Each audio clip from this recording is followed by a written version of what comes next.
Parlons éducation maintenant. L'université Elmar élargit son réseau. Les responsables de l'institution d'enseignement supérieur ont signé un partenariat avec l'université du littoral de la Côte d'Opale basée en France. En marge de cette cérémonie, une conférence de presse s'est tenue aussi avec une thématique qui s'intitule « Sur le rôle de l'éducation dans le développement socio-économique du pays ». C'est un public reportage signé par Djibril Ba et Mohamed Alousseini Kamara. L'université Al-Imar répare sur de bons pieds. Tisser des partenariats, quoi de mieux pour cette institution d'enseignement supérieur focalisée en grande partie en langue arabe. Selon le recteur de l'université, procéder à la signature de partenariats avec d'autres universités, cela dénote une avancée. Depuis notre création, on cesse de s'agrandir, de s'élargir. On a commencé par des départements arabes et ensuite on a pensé à ouvrir des départements français aussi. L'un des partenaires de l'université Al-Imar définit déjà les axes de collaboration. Au-delà de la transmission de connaissances, donc il faut transmettre le savoir. Deuxième axe, il y a la recherche. Moi, c'est l'internationalisation des firmes et l'entrepreneuriat. Et la troisième mission pour une université, c'est l'insertion professionnelle.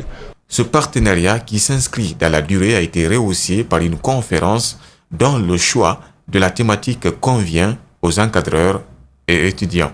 L'éducation a l'importance pour la Guinée parce qu'on a souvent minimisé l'éducation. On dit que parfois les enseignants n'ont rien. J'apprécie ce partenariat parce qu'à travers ce partenariat, les étudiants de l'université Al-Imar auront beaucoup d'avantages. Le rectorat de l'université Al-Imar n'oublie pas d'autres universités du pays. D'ailleurs, il les considère importantes parmi ce qu'il veut entreprendre dans le futur.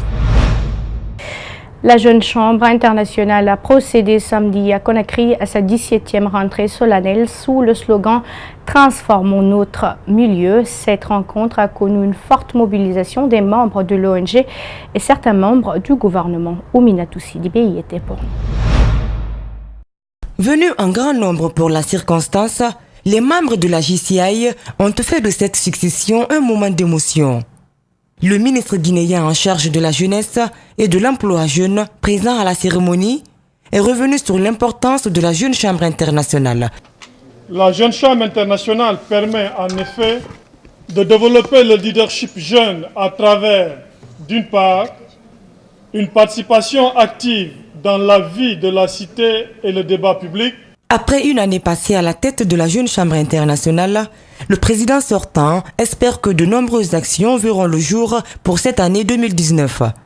Il revient sur les projets réalisés au cours de son mandat. Le reboisement de plus de 5000 plants à Kindia et à Dibrika, la table ronde sur l'immigration, le don de sang, la diversité culturelle gaz d'une paire durable, la formation en entrepreneuriat des jeunes avec plus de 200 jeunes femmes formées.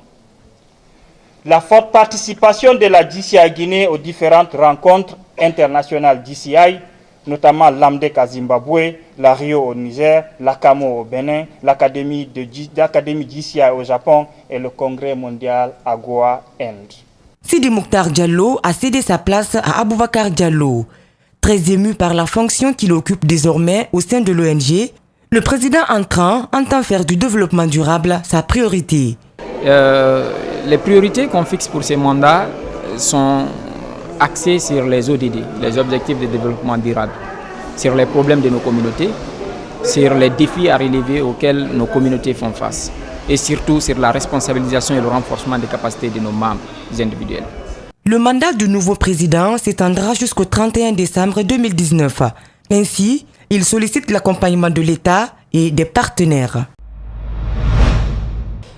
Et puis le consortium SMB Wining poursuit ses actions sociales dans ces zones d'impact. Après Katounou, Dougoula et Kassopol, la société minière d'Oboké vient de remettre 3 barques motorisées de pêcheurs locaux des districts de Guémès-Saint-Jean, CR de Kolabouni et de Taressa et Tadi dans la collectivité de Kamsar. Ces barques barques vont aider à mieux sécuriser l'opération de pêche et rendre rentable le commerce de poissons dans la zone. Abdoulaye Keita et Salifou Lifossi.